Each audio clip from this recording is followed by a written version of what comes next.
नमस्कार मित्रों, मैं विज्ञान शिक्षक RS चौहान मॉनिटर एकेडमी के ऑनलाइन क्लास में आपका हार्दिक स्वागत करता हूं। आशा करता हूं कि आप अपने परिवार के साथ कुशल मंगल होंगे, स्वस्थ होंगे। मित्रों, हमारा कोशिका विज्ञान साइटोलॉजी पाठ चल रहा है।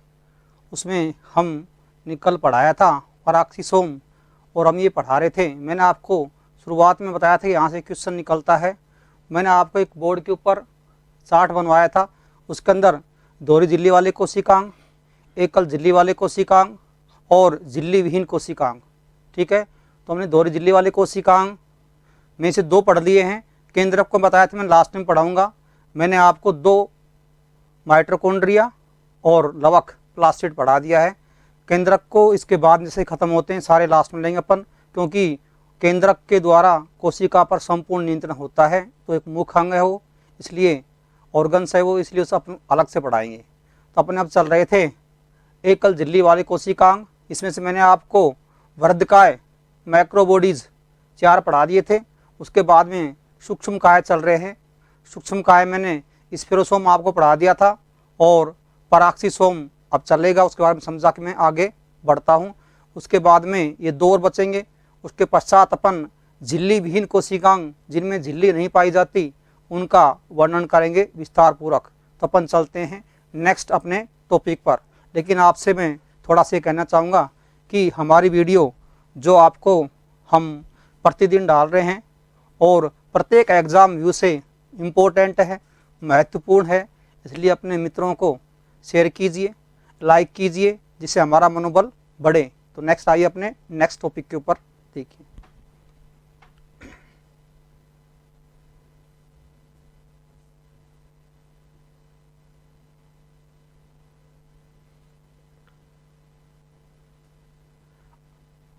अपना पराक्सीसोम जो टॉपिक था वो कंप्लीट मैंने कल करा दिया था। पराक्सीसोम के बाद में अपना नंबर 3 आएगा glyoxysome. Glyoxysome number 3 topic glyoxysome. देखिए, खोज की बीवर्स ने की थी, खोज की बीवर्स ने की थी ग्लाइऑक्सीसोम। ग्लाइऑक्सीसोम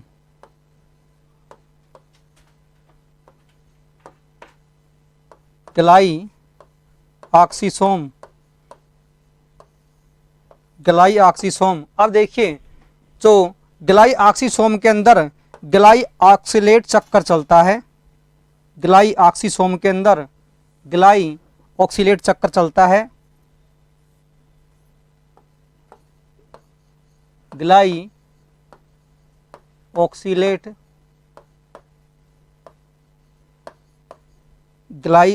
चक्कर, ग्लाइऑक्सिलेट चक्कर, यह अपन प्रकाश संश्लेषण का अलग टॉपिक पढ़ाएंगे बॉटनी के अंदर, वनस्पति विज्ञान में वहाँ आता है। इसके अंदर भोजन के पाचन से उपापचय क्रिया के द्वारा ऊर्जा का निर्माण होता है। तो ये ग्लाइऑक्सीसोम के अंदर ग्लाइऑक्सिलेट चक्कर चलता है, जिससे ऊर्जा का निर्माण होता है, जिससे ऊर्जा का निर्माण होता है। इसके नाम से वाकिफ है ग्लाइऑक्सीसोम ग्लाइऑक्सिलेट चक्र। कहाँ चलेगा? ग्लाइऑक्सीसोम में ग्लाइऑक्सिलेट चक्कर चलता है, जिससे ऊर्जा का निर्माण होता है। नेक्स्ट चलता है अपन वसीय अम्लों को कार्बोहाइड्रेट में बदलता है। वसीय अम्लों को कार्बोहाइड्रेट में बदलता है। वसीय अम्ल फैटी एसिड, किसकी बात कर रहा हूं? वसीय अम्ल फैटी एसिड को कार्बोहाइड्रेट में चेंज करता है।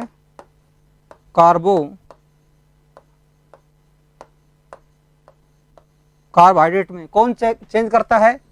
ग्लाइऑक्सीसोम। कौन चेंज करेगा? ग्लाइऑक्सीसोम।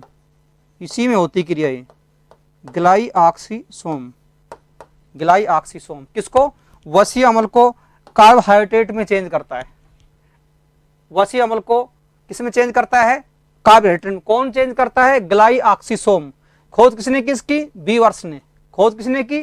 बीवर्स में। इसमें कौन चक्कर चलता है? ग्लाइऑक्सिलेट चक्कर चलता है। किस में बदलता है? वसीय अम्ल को, फैटी एसिड को बदलता है कार्बोहाइड्रेट के अंदर, जिससे ऊर्जा प्राप्त होती है, जिससे ऊर्जा प्राप्त होती है। ठीक है, नेक्स्ट अपन नंबर 4 पर चलते हैं। सूक्ष्म नलिकाएं। सूक्ष्म नलिकाएं, सूक्ष्म नलिकाएं मैं बताया था कि जहां नलिकाएं शब्द आता है, जहां नलिकाएं शब्द आता है, मान के चलो कि वो कंकाल का निर्माण करेगी। तो नलिकाएं क्या है, सेल के अंदर सेट हो जाती है पूरे जाल के रूप में, और जाल जब बनता है ना तो कंकाल का निर्माण होता है एक जाल के रूप में। जहाँ सूक्ष्म नलिकाएं या नलिकाएं आए वो जाल का निर्माण करती है। तो सूक्ष्म नलिकाएं माइक्रोट्यूबुल्स, इसकी अलग अलग खोजें हैं कि एनिमल सेल के अंदर खोज की डी रॉबर्टिस एवं फ्रांची ने, डी रॉबर्टिस एवं फ्रांची ने, जबकि पादप कोशिका प्लांट सेल के अंदर इसकी खोज करी पोर्टर ने, इसकी खोज करी पोर्टर ने। नेक्स्ट अपन इसमें चलते हैं, नेक्स्ट अपन चलते हैं इसका निर्माण, इसका निर्माण, इसका निर्माण देखिए, alpha tubulin, alpha tubulin plus beta tubulin, tubulin, इन दोनों के बहुलीकरण से होता है। ये ऐसे इसके नीचे बहुलीकरण इसके ऊपर है। इन दोनों के बहुलीकरण से, बहुलीकरण से क्या बनती है, सूक्ष्म नलिकाएं बनती है, सूक्ष्म नलिकाएं, सूक्ष्म नलिकाएं बनती है। अब बहुलीकरण आप जानते हैं कि बहुत अधिक पदार्थ आपस में मिलकर एक नए पदार्थ का निर्माण करते हैं, जुड़ के, आपस में जुड़ के, तो वो आता है बहुलीकरण। बहुलीकरण जो बहुल पदार्थों का एकीकरण हो गया है, ठीक है, वो एक ही बन गए हैं, वो कहलाएगा बहुलीकरण। ठीक है, तो ये अल्फा ट्यूबुलिन, अल्फा ट्यूबुलिन और ये बीटा ट्यूबुलिन, इसके बहुलीकरण से ऊपर आएगा, इसके बहुलीकरण से सूक्ष्म नलिकाओं का निर्माण होता है, सूक्ष्म नलिकाओं का निर्माण होता है। तो क्वेश्चन ये निकल के आएगा यहाँ पर कि क्वेश्चन यहाँ पर ये निकल के आए कि सूक्ष्म नलिकाओं के निर्माण में सहायक है ए ऑप्शन अल्फा ट्यूबुलिन, मान लीजिए इसको ए ऑप्शन देगा, B option beta tubulin, C option A व बी, और D option none of these, उपरोक्त में से कोई नहीं, उपरोक्त में से कोई नहीं। तो आप सी ऑप्शन करके चलोगे, क्योंकि दोनों की बहुलता है, दोनों का एक बहुलीकरण हो रहा है, किसका, अल्फा और बीटा, ट्यूबुलिन और ट्यूबुलिन का। नेक्स्ट पर अब से अपन कार्य देखते हैं, इसके कार्य कौन कौन से हैं, इसके अपन कार्य देखते हैं, इसके कार्य कौन कौन से हैं, इसके कार्य देखते हैं अपन। पहला है कोशिका विभाजन में तर्कु तंतुओं का निर्माण करती है। ठीक है, कोशिका विभाजन में तर्कु तंतु निर्माण करती है, ये पहला कार्य। और दूसरा कार्य हम इनको एक ही है, समझा जाए तो एक ही है, क्योंकि मैं आपको तारक का है, इंग्लिश में इसको बोलते हैं सेंट्रोसोम, क्या बोलते हैं इंग्लिश में, सेंट्रोसोम, तारक का है। मैंने आपको ये झिल्ली विहीन कोशिकांग जिनके झिल्ली नहीं पाई जाती, उसमें दो नाम लिखवाए थे, एक लिखवाया था आपको राइबोसोम, एक लिखवाया था तारक का या सेंट्रोसोम। ठीक है, तारक काय के द्वारा तर्कु तंतुओं का निर्माण होता है, सेंट्रोसोम के द्वारा, सेंट्रोसोम के द्वारा तर्कु तंतुओं का निर्माण होता है, तर्कु फाइबर्स बनते हैं, किसके द्वारा, तारक काय के द्वारा, तारक काय के द्वारा। और तारक काय का निर्माण होता है सूक्ष्म नलिका से। ये जो तारक काय है इसका निर्माण कौन करता है, सूक्ष्म नलिका। नंबर 4 पर चलते हैं, सूक्ष्म नलिका, इसका निर्माण कौन करता है, सूक्ष्म नलिका। ठीक है, और तारक काय से क्या बनते हैं, तर्कु तंतु, तर्कु तंतु। और तर्कु तंतु कहाँ काम आते हैं, कोशिका विभाजन में। तर्कु तंतु कहाँ काम आते हैं, कोशिका विभाजन में। ये गुणसूत्रों के से जाकर ये ज्वाइंट हो जाते हैं। ठीक है, फिर गुणसूत्रों को ध्रुवों की ओर अपनी ओर खींचते हैं, और उनमें उनका जो टेट्राड है, जो टेट्राड हैं, जो चतुष्क हैं, वो डायड में चेंज हो जाएगी। ठीक है, उसकी 4 लोब हैं, दो लोब ऊपर चली जाएगी पहले ध्रुव की बात, और 2 लोब नीचे चली जाएगी। ठीक है, और ये मेटाफेजिक प्लेट पे आकर जम जाते हैं, अपन आगे भी पढ़ाएंगे। तो तर्कु तंतु निर्माण किससे होता है? तारक काय से। ठीक है, और ये तारक काय कहाँ भूमिका निभाते हैं? कोशिका विभाजन में। तो ये इसमें देखा, देखिए कोशिका विभाजन में तर्कु तंतुओं का निर्माण। पहले हम ये कहें कि तर्कु तंतु जब तक नहीं बनेगा, जब तक क्या नहीं बने? तारक काय नहीं बने। तारक काय कौन बना रहा है? तर्कु तंतु कौन बना रहा है? तारक काय। तो तारक काय का निर्माण कर रही है, और तब इसने तारक काय बना दिया, सेंट्रोसोम का निर्माण कर दिया, तो ये क्या बना देगा? तर्कु तंतु बना देगा। तो हम डायरेक्टली कहां पहुंचेंगे कि तर्कु तंतु जो कोशिका विभाजन में सहायक हैं, बगैर तर्कु तंतु के निर्माण से कोशिका विभाजन संभव नहीं है, इम्पॉसिबल है। इसलिए ये तारक काय या तारक केंद्र या सेंट्रोसोम का निर्माण कर देगी, जिससे इस तारक काय से क्या बन जाएंगे? तर्कु तंतु बन जाएंगे, तर्कु तंतु बन जाएंगे। नेक्स्ट है नंबर तीसरा, कशाभिका व पक्षमाभिका। कशाभिका व पक्षमाभिका का निर्माण करती है, और लास्ट में बता ही दिया क्या बनाएगी? कंकाल बनाती है। क्या बनाती है? कंकाल बनाती है। आजकल इसके फंक्शन से, प्रत्येक जो ऑर्गन्स हैं उसके फंक्शन से बहुत क्वेश्चन आ रहे हैं, तो आप विशेषतः फंक्शन को भी देखिए। अपन नेक्स्ट चलते हैं कि कशाभिका और पक्षमाभिका। मैंने आपको पढ़ाया अभी, कशाभिका किसने बताई थी? ये चलन अंग है, ये चलन अंग है, ये भी चलन अंग है। कशाभिका, पक्षमाभिका और सूडोपोडिया और पाद, 4 बताए थे। प्रचलन एक टॉपिक पढ़ाया था, गति और प्रचलन, गति और प्रचलन। उसके अंदर मैंने प्रचलन हेतु अंग बताए थे, ऑर्गन्स हैं ये। तो कशाभिका, कशाभिका और ये पक्षमाभिका, ये बताया था मैंने पैरामीशियम में। ध्यान दीजिए, हमारा पहला वीडियो, सेकंड वीडियो सॉरी, ये बताया था मैंने पैरामीशियम में, और ये बताया था मैंने यूग्लिना में, ये बताया था मैंने यूग्लिना में ये पाए जाते हैं। और जो सूडोपोडिया हैं वो पाए जाते हैं अमीबा के अंदर, अमर प्राणी है amoeba, A for amoeba, A for अमर। ठीक है भाई, और कंकाल तो बनाते ही हैं। नेक्स्ट अपन चलते हैं अपना नंबर, नेक्स्ट टॉपिक आता है झिल्ली विहीन कोशिकांग। कौन से कोशिकांग? झिल्ली विहीन कोशिकांग, कला विहीन कोशिकांग। इन कोशिकांगों के चारों तरफ झिल्ली का अभाव होता है, झिल्ली नहीं पाई जाती है। इनके चारों तरफ झिल्ली का अभाव होता है, झिल्ली नहीं पाई जाती है। राइबोसोम की खोज, पहला है झिल्ली विहीन कोशिकांग के अंदर कौन सा आएगा? झिल्ली विहीन कोशिकांग में आपका पहला आएगा राइबोसोम, पहला आएगा राइबोसोम। किसमें? झिल्ली विहीन कोशिकांग में। झिल्ली विहीन कोशिकांग में पहला आपका राइबोसोम आएगा। देखिए राइबोसोम खोज करी रॉबिन्सन एवं ब्राउन ने। सेम के पेड़, सेम के पौधे की जड़ों में, यानी कि राइबोसोम की खोज कहां करी? सेम की जड़ों में। सेम का प्लांट होता है, पौधा होता है, उसकी जड़ों में। किसने करी? रॉबिन्सन और ब्राउन ने। रॉबर्ट ब्राउन, वही वाला ब्राउन है, रॉबिन्सन और ब्राउन ने। तो राइबोसोम रॉबिन्सन, राइबोसोम रॉबिन्सन, और कुछ कौन जुड़ गया? फिर वे आ गया, ब्राउन आ गया। Robinson brown. रॉबिन्सन कैसा था? ब्राउन तो भूरा था वो रॉबिन्सन। क्यों? क्योंकि उसके कोशिका में क्या पाए जाते थे? राइबोसोम पाए जाते थे। मैंने कहा था राइबोसोम को प्रोटीन की फैक्ट्री कहते हैं। राइबोसोम के द्वारा प्रोटीन का निर्माण होता है, सारा इसमें आ जाएगा। ठीक है, मैं बताया था आपको जब पढ़ाया था अंतःप्रदवी जालिका, 2 प्रकार की पढ़ाई थी। यार मैंने आपको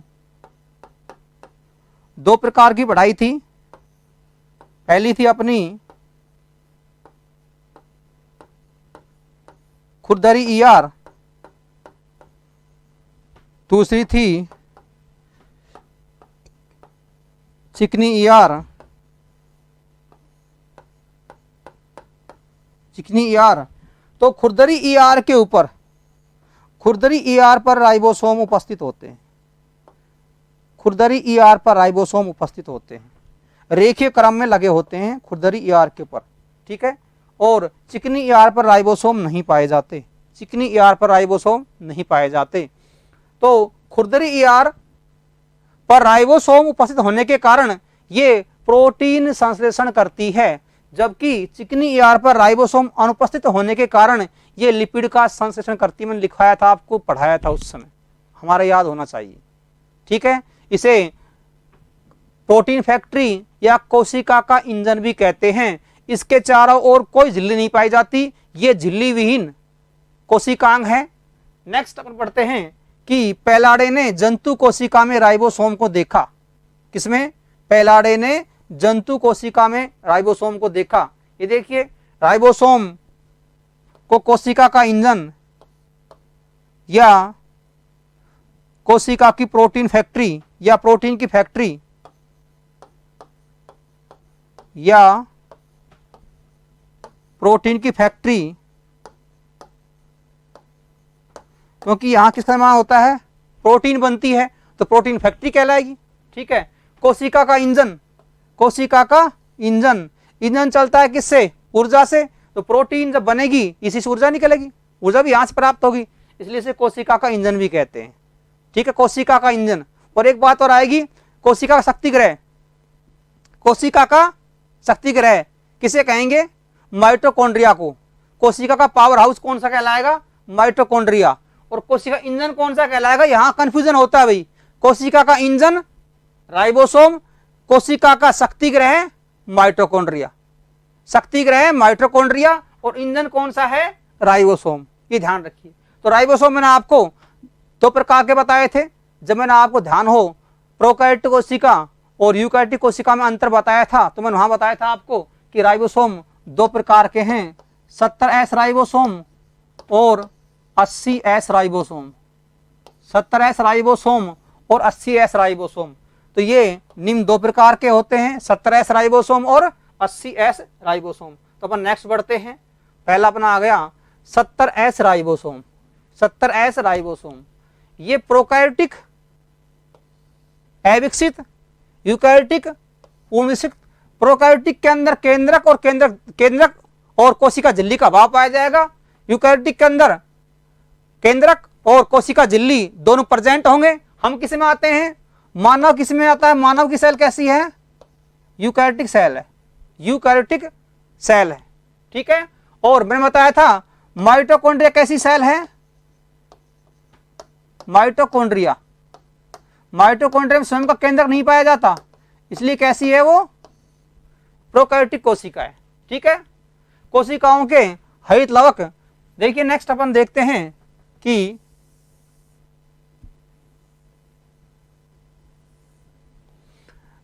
प्रोकैरियोटिक व यूकैरियोटिक कोशिकाओं के हरित लवक एवं माइटोकॉन्ड्रिया में पाए जाते हैं। 70S प्रकार के, 70S प्रकार के किसमें पाए जाएंगे?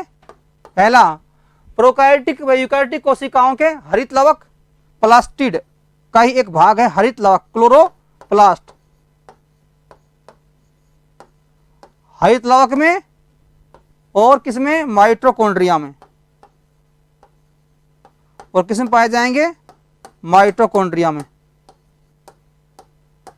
कौन से राइबोसोम पाए जाएंगे? 70S प्रकार के हरित लवक में पाए जाएंगे और माइटोकॉन्ड्रिया में, दोनों प्रकार की सेल में, विकसित में भी और अविकसित के अंदर भी। 80S प्रकार के राइबोसोम प्रोकैरियोटिक कोशिका में अनुपस्थित होते हैं, अभी आगे आ जाएगा। 80S राइबोसोम प्रोकैरियोटिक कोशिका में नहीं पाए जाते, वो केवल यूकैरियोटिक कोशिका में पाए जाएंगे। कहां पाए जाएंगे ये अपन देखते हैं। अब यहां पर जो ये S है इसको बोलते हैं श्वेतबर्ग इकाई। ये क्वेश्चन आया हुआ है, ये क्वेश्चन आया हुआ है कि S को कहते हैं श्वेतबर्ग इकाई, सिस्टम, मात्रक प्रणाली, जो भी उन्होंने ऑप्शन दिए हैं, बाकी ये क्वेश्चन आया हुआ है। तो S क्या बोलते हैं? श्वेतबर्ग इकाई। श्वेतबर्ग वैज्ञानिक के नाम, इसका नाम रखिए श्वेतबर्ग इकाई 70S। अब यहां पर दो बातें आएगी,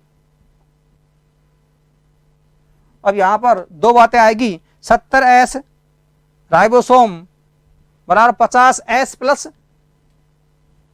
30S। देखो इनका योग हो रहा है 80S। ठीक है, लेकिन इसको मत देखना आप कभी भी, और ऐसे ही मैं यही लिख रहा हूं 80S, 80S बराबर 60s प्लस 40s, इसका योग हो रहा है 100। ठीक है, जितना आप देखने मत, आपको याद करना है। ठीक है, इनकी इकाइयाँ हैं। अब कैसे बनते हैं इकाइयाँ ये? 70s बराबर 50s प्लस 30s और 80s बराबर में 60s प्लस 40s दोनों। अब इसका अपन डायग्राम बनाना चाहें इकाई के रूप में तो देखिए कैसे बन जाएगा।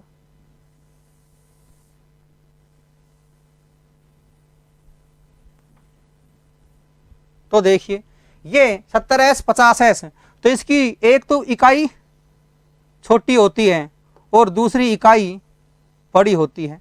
तो एक तो ये वाली 50s और ये वाली 30s। ठीक है, तो ये तो छोटी इकाई है और ये बड़ी उप इकाई है। ये पूरा कौन सा एस है? ये कौन सा राइबोसोम है? 70s राइबोसोम है।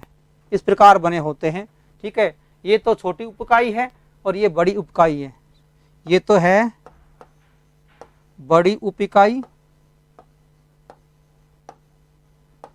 बड़ी उप इकाई, और ये है छोटी उप इकाई, छोटी उप इकाई। यहां से प्रश्न पूछ सकता है कि 70s राइबोसोम में छोटी उप इकाई का मान होता है 30s, 40s, 25s, 20s। तो कितना होता है छोटी इकाई का मान? 30s। 70s राइबोसोम में बड़ी उप इकाई का मान होता है 50s, 60s, 40s। ये क्वेश्चन पूछ लेगा। या फिर निम्न में से सत्य कथन है, निम्न में से सत्य कथन है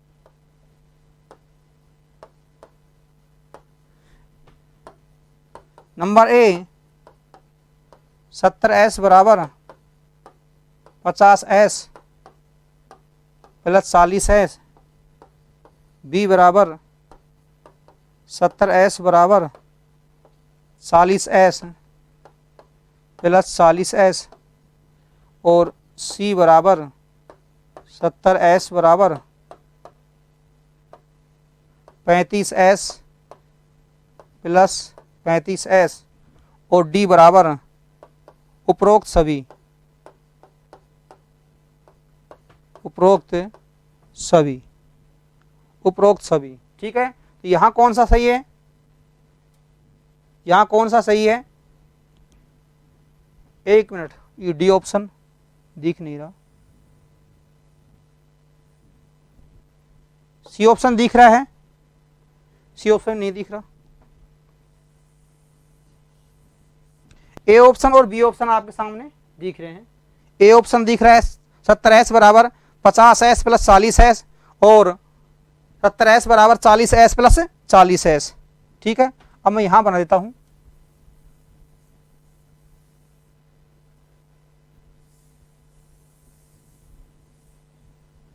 सी ऑप्शन यहां आपको देगा 70s बराबर 35s प्लस 35s, और डी ऑप्शन देगा उपरोक्त में से कोई नहीं, उपरोक्त में से कोई नहीं। आपका आंसर डी होगा। तुम्हारे सामने है, देख लो। ये भी ए वाला 70s बराबर 50s प्लस 40s गलत है। 70s बराबर 40s प्लस 40s गलत है। 70s बराबर 35s प्लस 35s ये भी गलत है। उपरोक्त में कोई नहीं, क्योंकि क्या है 70s बराबर 50s प्लस 30s। ठीक है, ऐसे क्वेश्चन आपसे बनेंगे। अब इधर देखिए, जो मैंने आपको अभी बताया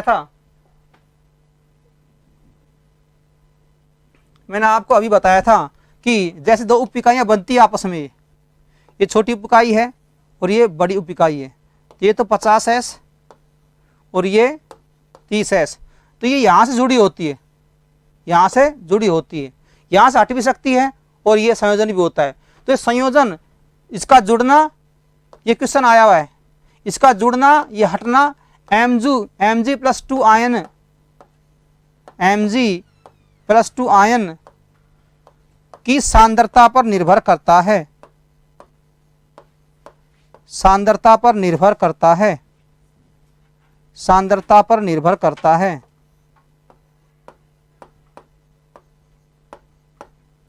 सांद्रता पर निर्भर करेगा। ये क्वेश्चन 2 से 3 बार पूछा गया है कि जो राइबोसोम की उप इकाइयां हैं उनका संयोजन और वियोजन, संयोजन जुड़ना, वियोजन हटना, राइबोसोम की जो उप इकाइयां हैं उनका संयोजन और वियोजन निर्भर करता है किसके ऊपर? Mg+2 आयन की सांद्रता पर निर्भर करेगा। किस पर निर्भर करेगा? Mg+2 आयन की सांद्रता पर निर्भर करेगा। किस पर निर्भर करेगा? Mg+2 आयन की सांद्रता पर निर्भर करता है। ठीक है, ये क्वेश्चन बहुत बार पूछा गया है। ठीक है भाई, अब हम नेक्स्ट बढ़ते हैं।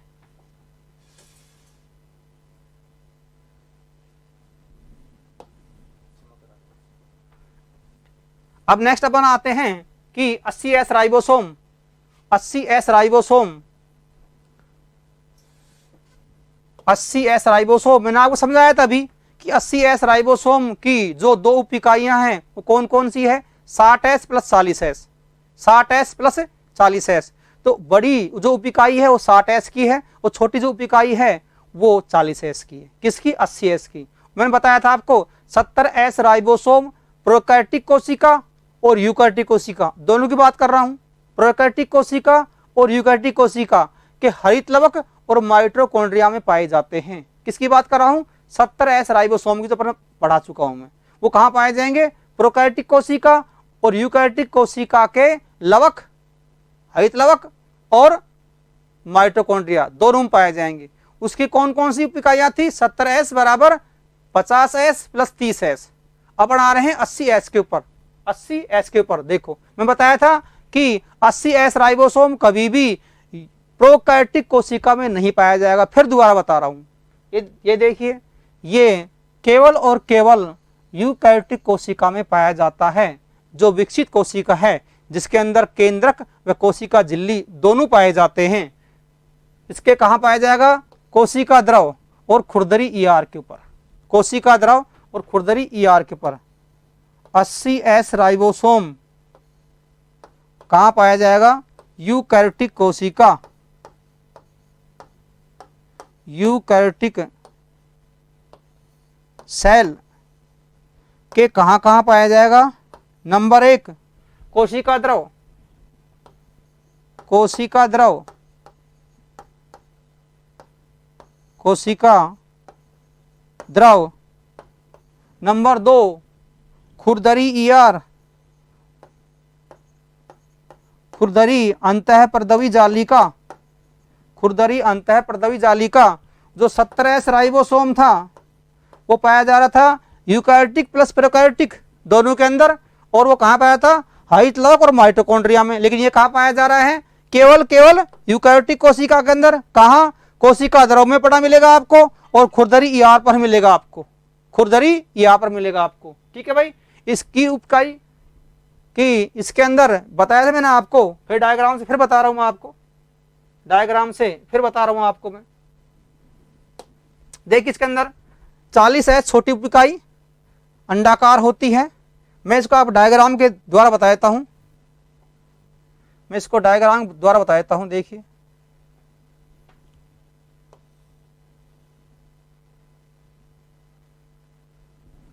डायग्राम बना रहा हूं आप, देखिए ये तो छोटी उप इकाई है और ये बड़ी उप इकाई है। ठीक है, ये 80S राइबोसोम है, ये 80S राइबोसोम है। तो इसकी एक तो पाएगी 60S की और एक पाई जाएगी 40S की। कैसे है ये 80S ribosome equal to 60S plus 40S, ये इसका संयोजन है, ये इसका संगठन है। किसका? 80S राइबोसोम का। ठीक है, तो इसकी ये वाली इकाई, ये तो बड़ी उप इकाई है, ये तो बड़ी उप इकाई है, और ये वाली छोटी उप इकाई है जो ऊपर है, ये छोटी उप इकाई है, ये वाली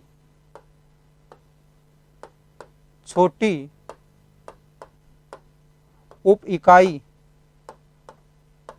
ठीक है, ये वाली जो उप इकाई है ये तो गुंबद के आकार की है, गुंबदाकार, गुंबद के आकार की, जबकि ये अंडे के समान ऊपर वाली छोटी उप इकाई है, उसका आकार कैसा है, अंडे के समान, अंडे के आकार का, जबकि ये वाली ये फैली हुई ऐसे, ये गुंबद का आकार है, गुंबद के आकार की।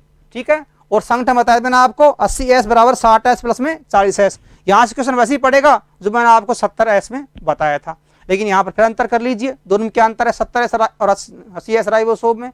70s राइबोसोम दोनों प्रकार की सेल में पाए जाएंगे, प्रोकैरियोटिक और यूकैरियोटिक, और कहाँ कहाँ पाए जाएंगे, हरितलवक और माइटोकॉन्ड्रिया में, जबकि 80s राइबोसोम केवल और केवल यूकैरियोटिक कोशिका में पाया जाएगा, और कहाँ पाया जाएगा, कोशिका द्रव, और कहाँ पाया जाएगा, कोशिका द्रव,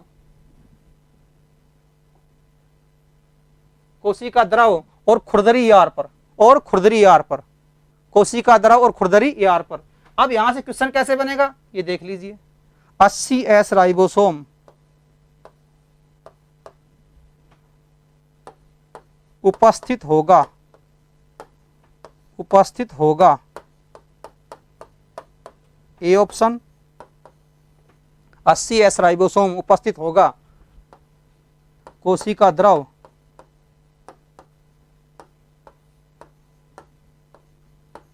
व, ध्यान देना भाई चिकनी ईआर पर, बी कोशिका द्रव, कोशिका द्रव व खुरदरी ईआर पर, और अपना सी ऑप्शन होगा, मान लीजिए लवक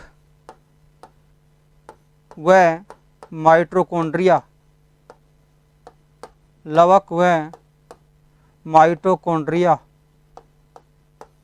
और डी ऑप्शन होगा सभी में। यहाँ से क्वेश्चन आप छाटोगे, कोशिका द्रव व चिकनी आर पर, चिकनी आर पर राइबोसोम पाए नहीं जाते, तो आप 80s और 70s लेकर निकालोगे, दोनों का ऑप्शन खत्म है। ये तो चिकनी ईआर पर तो राइबोसोम पाए नहीं जाते, इसलिए लिपिड का निर्माण करती है, तो यहाँ से ऑप्शन खत्म हो गया, जहाँ चिकनी आते ही वहां से भूल जाओ, यहाँ पर राइबोसोम है ही नहीं।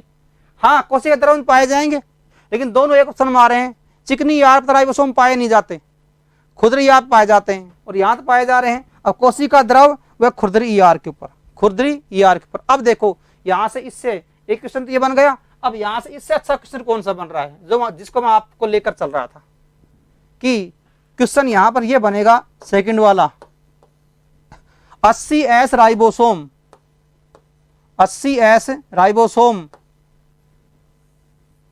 उपस्थित होते हैं, उपस्थित होते हैं, उपस्थित होते हैं ए केवल चिकनी ईआर पर, केवल चिकनी ईआर पर, और बी केवल खुरदरी ईआर पर, और सी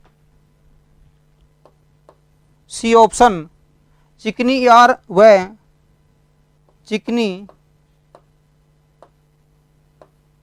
व खुरदरी ईआर पर। ठीक है, और डी ऑप्शन कोई नहीं, उपरोक्त में से कोई नहीं। तो यहाँ देख लीजिए कि चिकनी ईआर पर राइबोसोम को देखते ही काट दो, एक ऑप्शन तो तुरंत काटो। उसके बाद देखिए केवल खुरदरी ईआर पर, ठीक है, खुरदरी ईआर पर राइबोसोम पाए जाते हैं, लेकिन हम ये देखेंगे 80s है कि 70s है, 80s है कि 70s है। ठीक है, दूसरी चिकनी व खुरदरी पर, अब चिकनी या खुरदरी पर, अब चिकनी को तो यहां से आप फिर काट दो, ठीक है, ये भी ऑप्शन गलत हो गया, उपरोक्त में से कोई नहीं। अब अपना ऑप्शन बच गया बी। अब ये कैसे बच गया कि खुरदरी ईआर पर, खुरदरी ईआर पर 70s और 80s दोनों पाए जाते हैं, ठीक है, लेकिन ऑप्शनली यहां पर हमें ये कट, बाकी सारे कट रहे हैं तो यहां केवल खुरदरी ईआर है और पूछ रहा है क्वेश्चन केवल 80 ईआर उपस्थित होते हैं, केवल 80 एस राइबोसोम उपस्थित होते हैं, केवल और केवल खुरदरी पर आएगा, केवल और केवल खुरदरी पर आएगा। 70 एस राइबोसोम तो कहां पाए जाते हैं, 70 एस राइबोसोम कहां पाए जाएंगे, पहला लवक क्लोरोफिल हरित लवक और दूसरा माइटोकॉन्ड्रिया यूकैरियोटिक और प्रोकैरियोटिक कोशिका में, ठीक है। 80 एस राइबोसोम केवल और केवल खुरदरी ईआर में पाए जाएंगे, 80 एस राइबोसोम, और कहां पाए जाएंगे, कोशिका द्रव और ईआर के ऊपर। कौन सी ईआर पर, लेकिन चिकनी पर नहीं, चिकनी तो कैसे नहीं पाए जाते हैं, खुरदरी ईआर पर। तो अपन नेक्स्ट बढ़ते हैं। यहां जो मैंने बताया था वो अब आ रहा है, जो मैं आपको पीछे बताते आ रहा हूं यहां पर तुम्हारे सामने बढ़ के आ रहे हैं। देखिए अब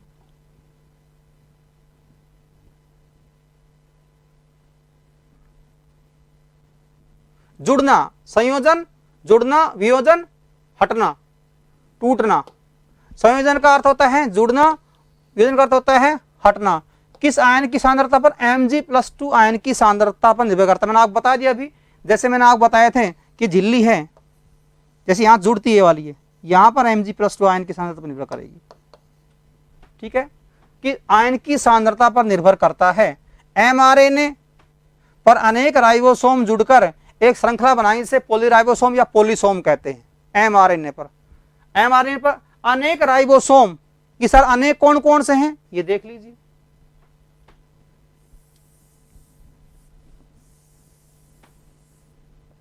राइबोसोम, आरएनए क्या है, राइबोसोम ही है, तो mRNA, आरएनए के प्रकार, आरएनए के प्रकार, आरएनए 3 प्रकार का होता है। यहां से क्वेश्चन बताऊंगा मैं आपको। आरएनए 3 प्रकार का होता है, आरएनए, इसको बोलते हैं एम को मैसेंजर आरएनए, संदेश वाहक आरएनए। ये संदेश लेकर जाता है सेल के अंदर, उसके अकॉर्डिंग प्रोटीन का निर्माण होता है, ठीक है। ये अपन जीन अभियांत्रिकी में पढ़ेंगे, ठीक है। इसके अकॉर्डिंग ही प्रोटीन बनती है। ये संदेश लेकर जाएगा कि अब इस समय ये रिक्वायरमेंट है, बॉडी को इस की रिक्वायरमेंट है, उसी का निर्माण करो। संदेश वाहक आरएनए, राइबोसोमल आरएनए, mRNA, दूसरा है mRNA। पहला कौन सा है, राइबोसोमल आरएनए, दूसरा है mRNA, तीसरा है tRNA, tRNA। कई बार साहब से एक क्वेश्चन पूछता है यहां से कि आरएनए के प्रकार होते हैं 3, आंसर कितने प्रकार हैं, 3, rRNA, mRNA और tRNA। और एक बार क्वेश्चन ये पूछा गया था कि जो mRNA है इसका m का अर्थ क्या है, m का अर्थ क्या है, संदेशवाहक, संदेशवाहक, मैसेंजर, ठीक है। एक क्वेश्चन ये हो गया कि m का अर्थ क्या है, संदेशवाहक, संदेश लेकर जाएगा, संदेशवाहक, ठीक है। और तीसरा क्वेश्चन कैसे बनेगा, से बनेगा कि rRNA, राइबोसोमल आरएनए, mRNA और tRNA। यहां से इनकी फुल फॉर्म पूछता है। R क्या है, ribosomal RNA, M messenger RNA, ठीक है। अब यहां से देखिए क्वेश्चन तीसरा कौन सा बनेगा, इन तीनों में सबसे छोटा आरएनए कौन सा है, इन तीनों में सबसे छोटा आरएनए कौन सा है। और ट्रिकली बता रहा हूं, छोटे को अपन बोलते हैं इंग्लिश में टिन्नी, TINY, क्या बोलते हैं, टिन्नी, टिन्नी मीन छोटा। अब टी किस में आ रहा है, tRNA में, सबसे छोटा tRNA होगा, सबसे छोटा tRNA ही है, ये आप याद रखना। सबसे छोटा आरएनए, सबसे छोटा, सबसे छोटा आरएनए, सबसे छोटा आरएनए कौन सा है, tRNA। टी को याद रखो टीनी आरएनए से, टीनी आरएनए, टीनी मीन छोटा, ठीक है। कितने प्रकार के हैं, 3 प्रकार के, राइबोसोमल आरएनए, मैसेंजर आरएनए और टिन्नी आरएनए, ठीक है। टिन्नी को बोलते ट्रांसफर, ठीक है। ये एक जो ट्रांसफर करेगा, तो अपन इसको याद करें टिन्नी के रूप में, T4 टिन्नी और T4 ट्रांसफर, ठीक है। ये 3। नेक्स्ट बढ़िए आगे, इनके ऊपर mRNA पर अनेक राइबोसोम यही जुड़ेंगे, या तो T ट्रांसफर करेगा या तो R आएगा, R आकर जुड़ जाएगा और एक श्रृंखला बन जाएगी, एक लड़ी बन जाएगी। जिस प्रकार पटाखों लड़ी होती है ना, लड़ी बन जाएगी, उसको बोलते हैं पोलीसोम, सोम राइबोसोम, पोलीसोम या पॉलीराइबोसोम, श्रृंखला का नाम ये भी क्वेश्चन यहाँ से आया है। पॉलीराइबोसोम पूछता है वो कि जब अनेक राइबोसोम एक दूसरे पर आकर जुड़ जाते हैं, एक श्रृंखला बनती है, उसको बोलते हैं पॉलीराइबोसोम। पॉलीराइबोसोम ये भी बहुलीकरण है, ये भी बहुलीकरण है। जब एक से अधिक जुड़ते हैं ना उसको बहुलीकरण बोलते हैं। बहुत से अधिक आकर जुड़ गए, उनका एकीकरण हो गया, वो बहुलीकरण है। नेक्स्ट अपन बढ़ते हैं। मैं बताया था कार्य इसका, प्रोटीन की फैक्ट्री है। क्या है? प्रोटीन की फैक्ट्री है और कोशिका का इंजन है। इसे पढ़ा दिया मैंने आपको, स्टार्टिंग बताता आ रहा हूं कि राइबोसोम कार्य क्या है, चाहे वो 80S राइबोसोम चाहे 17S राइबोसोम हो, ठीक है। कार्य क्या है? प्रोटीन का निर्माण करना, प्रोटीन का निर्माण करना। इसलिए इसे प्रोटीन की फैक्ट्री कहते हैं, इसलिए इसे कोशिका का इंजन कहते हैं। और कोशिका शक्ति ग्रह कौन से कहते हैं? कोशिका का शक्ति ग्रह माइटोकॉन्ड्रिया को। बहुत बार क्वेश्चन पूछा जा रहा है, लेकिन इसके अंदर अब क्या थोड़ा सा भिन्नता आ रही है, इसलिए आपको दोनों याद करोगे नहीं, अदरवाइज गलत हो जाएगा। अब उसने उसको छोड़ दिया, यहां पर आएगा कोशिका का इंजन कहलाता है। अब हम तुरंत याद करते हैं कि शक्ति ग्रह ही को इंजन कहता हो तो तुरंत माइटोकॉन्ड्रिया टिक मार्क करते हैं, गलत हो जाता है। कोशिका का शक्ति ग्रह तो माइटोकॉन्ड्रिया है, कोशिका का इंजन कौन सा है? राइबोसोम है।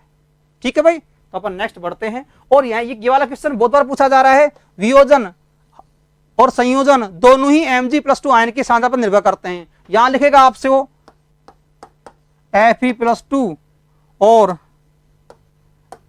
Mn+2, क्योंकि अपन वहां पर जब ब्लड पढ़ेंगे ना, रुधिर, आगे बहुत इंपॉर्टेंट टॉपिक है वो भी इसकी तरह, रुधिर पढ़ेंगे, ठीक है। तो वहां हीमोग्लोबिन आएगा, तो हीमोग्लोबिन कौन सा आयन पाया जाता है? ठीक है, Fe आयन पाया जाता है। तो वहां कंफ्यूज होते हैं सर, वहां तो Mg+2, तो यहां ध्यान दीजिए, यहां तो Mg+2 और वहां F, जो पढ़ाऊंगा आगे। तो अपन नेक्स्ट चलते हैं। अपना लास्ट बचता है तारककाय या सेंट्रोसोम। इसकी मैंने आपको व्याख्या बता दी है कि क्या काम करता है। तारककाय तर्कु तंतुओं का निर्माण करता है जो कोशिका विभाजन के समय सहायक हैं। जो 4 टेट्राड गुणसूत्र होते हैं, उनके अंदर से उनके गुणसूत्र बिंदु को वो खींच के 2 गुणसूत्र तो ऊपर ले गए, ऊपर वाले ध्रुव पर, और 2 नीचे ले गए, ठीक है। तो 4 के 2 बन गए। टेट्राड को डायड में बदल देते हैं, कौन? तर्कु तंतु। उन तर्कु तंतु निर्माण किससे होता है? तारककाय या सेंट्रोसोम से होता है। मान लीजिए किस क्वेश्चन ये आया हुआ है एक बार कि किसी कोशिका के अंदर सेंट्रोसोम या तारककाय नष्ट कर दिए जाएं तो कौन सी क्रिया प्रभावित होगी। क्वेश्चन क्या आया था? किसी कोशिका के अंदर, किसी सेल के अंदर तारककाय या सेंट्रोसोम नष्ट कर दी जाए तो कौन सी क्रिया प्रभावित होगी? कौन सी क्रिया प्रभावित होगी? ए ऑप्शन, ठीक है। ए ऑप्शन आएगा, निषेचन की क्रिया प्रभावित होगी, निषेचन की क्रिया प्रभावित होगी। बी ऑप्शन, परागण की क्रिया प्रभावित होगी, परागण की क्रिया प्रभावित होगी। सी ऑप्शन,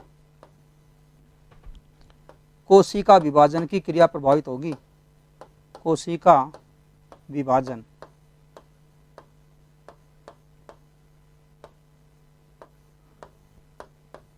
डी ऑप्शन,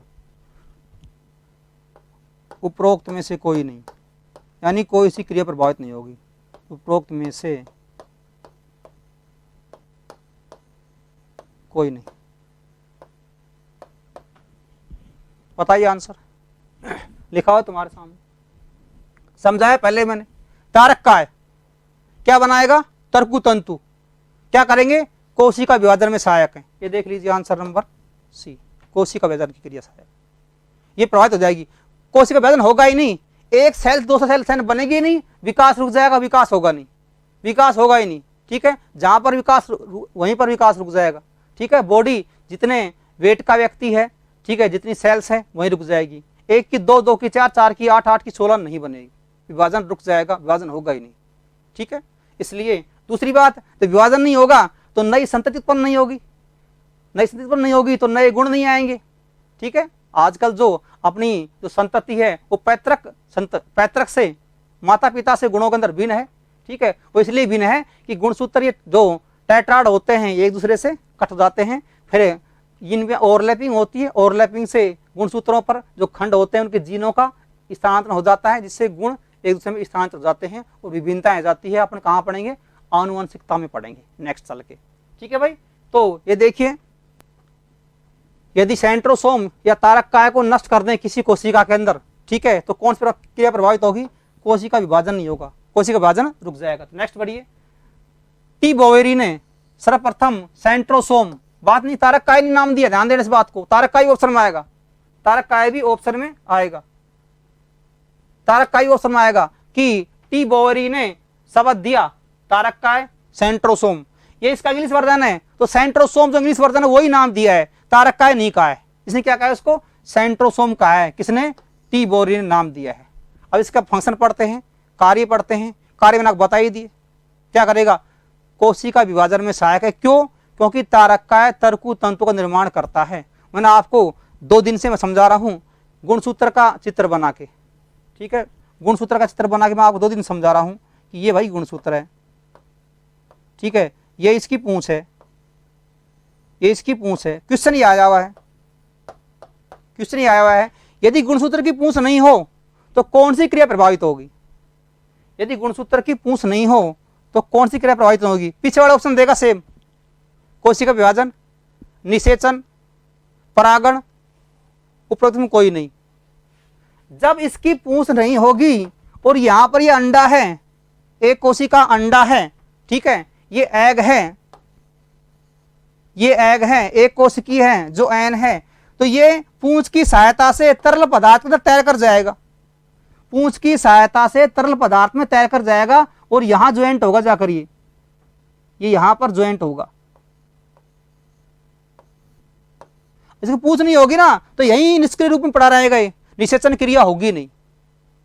ठीक है, देख लीजिए नंबर 2 क्या है?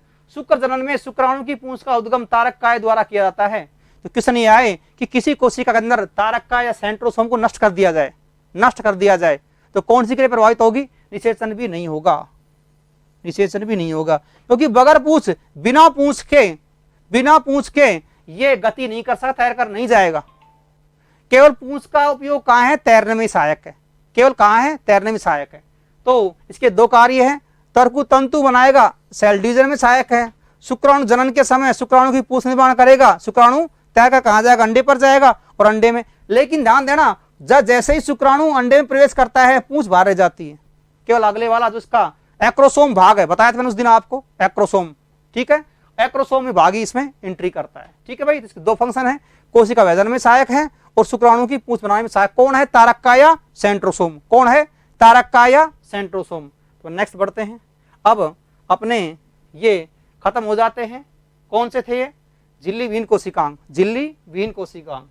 ठीक है, अब मैंने बताया था कि जो दोहरी झिल्ली वाला एक कोशिकांग, कोशिका वो केंद्रक, न्यूक्लियस, वो मैं आपको सबसे लास्ट पढ़ाऊंगा।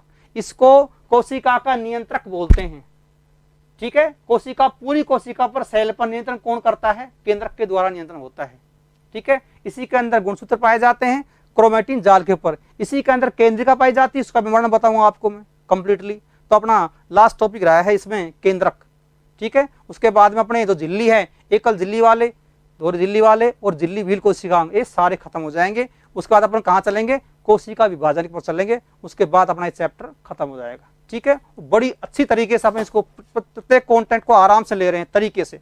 ठीक है भाई, इसलिए आप प्रत्येक वीडियो देखिए, कोई दिक्कत नहीं है। फिर भी कोई आप क्वेरी हो तो कमेंट बॉक्स में डाल दीजिए, कोई दिक्कत नहीं है। कंटेंट तुम्हारे सामने, यहाँ से क्वेश्चन उठते हैं, बता रहा हूँ जहां से। ठीक है, खोज आजकल पूछना बंद कर दिया है, जो स्पेशल अपवाद है वो पूछता है। ठीक है, तो अपन आते हैं नेक्स्टली केंद्रक। केंद्रक आपके सामने डायग्राम बना हुआ है केंद्रक का,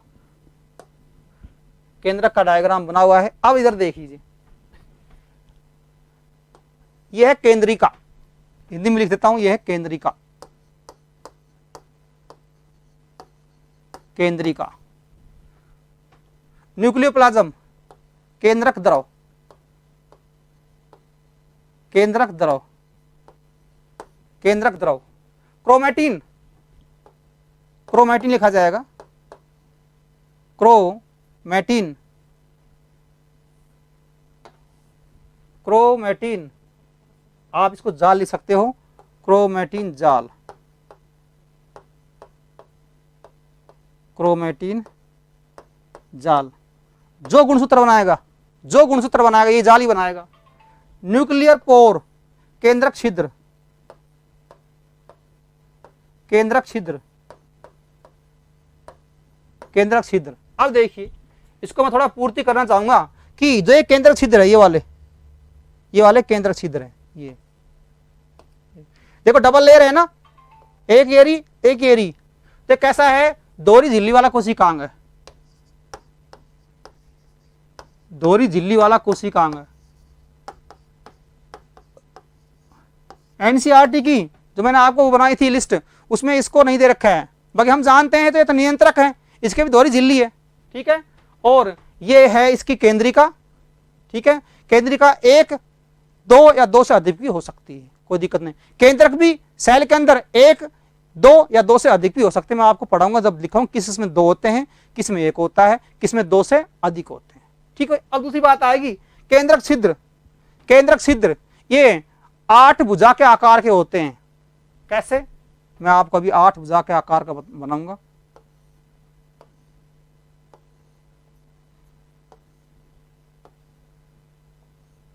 अब गिनता हूं भाई, 1 2 3 4 5 6 7 8। ये जो छिद्र होते हैं इसमें ऐसे होते हैं,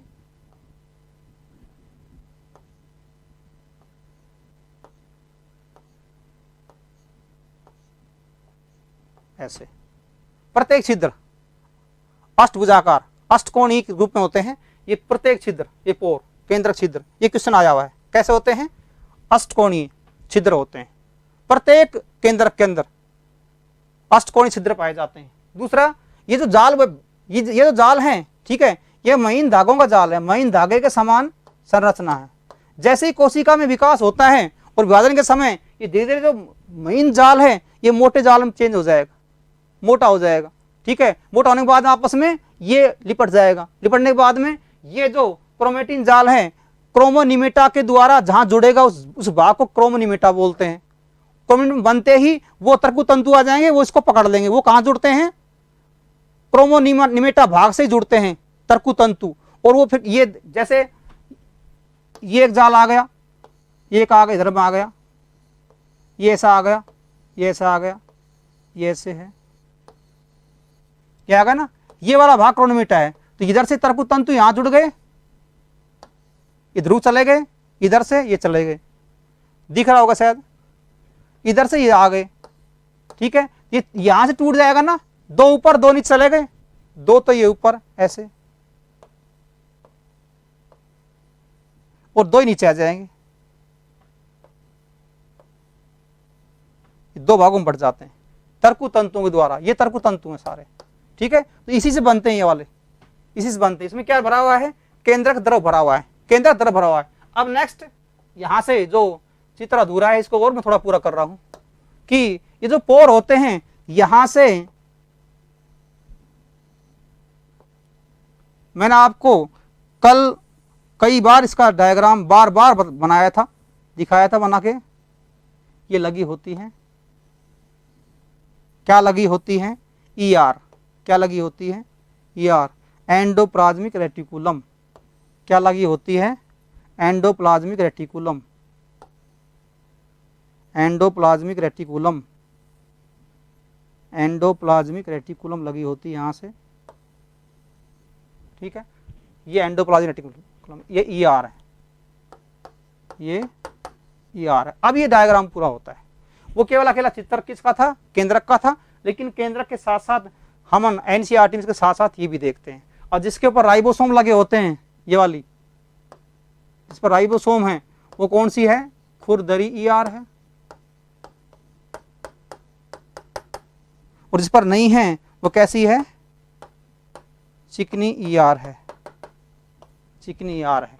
और ऐसे इधर भी लगे होते हैं, इधर भी लगी होती है, ऐसी चारों तरफ लगी होती है, ठीक है। तो ये केंद्रक का डायग्राम हो गया। अब इसकी खोज और इसके बारे में नेक्स्ट पढ़ते हैं। ये कैसा है, दोहरी झिल्ली वाला कोशिकांग है। कैसा है ये, दोहरी झिल्ली वाला कोशिकांग है। चारों तरफ दोहरी झिल्ली पाई जा रही है, डबल लेयर है। और इसके झिल्लियों में क्या पाया जाता है, छिद्र पाए जाते हैं, अष्टकोणीय छिद्र होते हैं, मैंने आपको लिखवा दिया। इसमें एक केंद्रिका पाई जाती है, केंद्रिका, केंद्रक और केंद्रिका, ठीक है, इसमें केंद्रिका पाई जाएगी, सभी केंद्रक में केंद्रिका पाई जाती है। नेक्स्ट देखिए खोज के बारे में आइए, रॉबर्ट ब्राउन ने आर्किड पादप की जड़ों में इसकी खोज करी थी। क्वेश्चन कहां से आया ये नहीं पूछा उसने, किसकी खोज किसने करी थी, कहां करी थी, नहीं पूछा, उसने पूछा इसको नाम क्या दिया, एरियोला नाम आया इसका। क्वेश्चन क्या आया है कि रॉबर्ट हुक ने आर्किड पादप की जड़ों में जब केंद्रक को देखा तो उसे क्या नाम दिया। अब उसमें पहले ए ऑप्शन में केंद्र की आएगा, ए ऑप्शन के अंदर आपको गलत कराने के लिए केंद्र की देगा, बी ऑप्शन में केंद्रिका देगा। लेकिन हमें उस समय तो बिल्कुल ही सावधानी पूर्वक पेपर को देखना है, और वहीं सावधानी जो 2 घंटे की है वही अपना सिलेक्शन देके जाती है। क्या कहा, एरियोला, एरियोला, तो क्या ऑप्शन आएगा, एरियोला। जो रॉबर्ट हुक ब्राउन ने जो आर्किड पादप में जो केंद्रक को देखा था, केंद्रक नहीं कहा उसने, उस समय क्या कहा था, एरियोला नाम दिया था, बाद में इसको केंद्रक कहा है, ठीक है, बाद में इसी ने केंद्रक कह दिया है, स्टार्टिंग क्या कहा था, एरियोला। नेक्स्ट अपन यहां पर 2 बातें करेंगे कि लाल रुधिर कणिकाओं व एंजियोस्पर्म पादप की चालनी नलिकाओं की कोशिकाओं में केंद्रक नहीं पाया जाएगा, केंद्रक नहीं पाया जाएगा, ठीक है। कि मैं आपको जब रुधिर पढ़ाऊंगा ना, आरबीसी पढ़ाऊंगा, जब इसका दोबारा नाम लूंगा, इसको मैं फिर वापस यहाँ रिपीट यहाँ पढ़ा के चल रहा हूं और वहां पे आएगा तब बता दूंगा। अब ये बात आएगी स्तनधारी, स्तनधारी की लाल रुधिर कणिका, मैं बताया था आपको, रेड ब्लड कार्पल, आरबीसी, इसकी फुल फॉर्म क्या है, रेड ब्लड कार्पल्स, कार्पल्स बहुवचन है, कार्पल एक वचन है, कोई दिक्कत नहीं, जो देता है वो कोई दिक्कत नहीं, 2 ऑप्शन तो आएंगे नहीं, एक ही आएगा, रेड ब्लड कार्पल, ये भी पूछा गया है, आरबीसी की full form, WBC white blood carpal, ठीक है। तो स्तनधारी की आरबीसी में केंद्रक नहीं पाया जाता, स्तनधारी की आरबीसी में केंद्रक नहीं पाया जाता, ठीक है। इसको अपन वहां पढ़ेंगे, लेकिन इसका अपवाद है, जहां से क्वेश्चन हर एग्जाम में आ रहा है उनमें पाया जाता है, लेकिन इसका अपवाद है। अपवाद कौन सा है, ऊंट व लांबा, ऊंट व लांबा, इसको दोबारा फिर रिपीट करूंगा, वहां दोबारा आएगा, ब्लड पढ़ूंगा तब, तो ब्लड में आरबीसी आएगी, डिटेल से पढ़ाएंगे वहां पर, तो मैं थोड़ा बता के चल रहा हूं। ये मैं लिख दिया, लाल रुधिर कणिकाओं किसकी, लेकिन स्तनधारी की, एवं एंजियोस्पर्म पादप, ये भी आपको नाम नहीं देगा, आप केवल चालनी नलिका याद रखो, चालनी नलिका, आरबीसी व चालनी नलिकाओं में केंद्रक नहीं पाया जाता, आप केवल 2 बात याद रखिए, आरबीसी के अंदर, आरबीसी के अंदर प्लस चालनी नलिका, चालनी नलिका, इन दोनों में केंद्रक नहीं पाया जाएगा, इन दोनों में केंद्रक अनुपस्थित होता है, इन दोनों में केंद्रक अनुपस्थित होता है, ठीक है। तो अपन आज यहीं तक चलते हैं, नेक्स्ट अपन टॉपिक अगला आगे कल बढ़ाएंगे। फिर मैं आपसे निवेदन कर रहा हूं कि आपको हमारे वीडियो अच्छे लग रहे हैं तो लाइक कीजिए, शेयर कीजिए, अपने मित्रों तक पहुंचाइए, जो एग्ज़ाम संबंधित तैयारियां कर रहे हैं, एग्ज़ाम में जुटे हुए हैं, क्योंकि विज्ञान जो विषय ऐसा है, लगभग सभी एग्ज़ाम के अंदर आजकल अच्छे क्वेश्चन आ रहे हैं, और पढ़ने के पश्चात हम आपको इतना ईजी करा देंगे, जैसे आप एग्ज़ाम बैठोगे तो जो ओरली बोल रहा हूँ मुँह से, वो क्वेश्चन वहाँ से आपको मिल जाएंगे, सर ने ये बोला था, ठीक है, क्योंकि आवाज़ आप तक आराम से पहुँच रही है, तो उस आवाज़ को कैच करिए आप कि सर क्या बोल रहे हैं, जो मैं बोल रहा हूँ वो प्रत्येक क्वेश्चन है, ठीक है भाई। आज अपना यहीं तक है, नेक्स्ट अपन कल करेंगे। जय हिंद, जय भारत।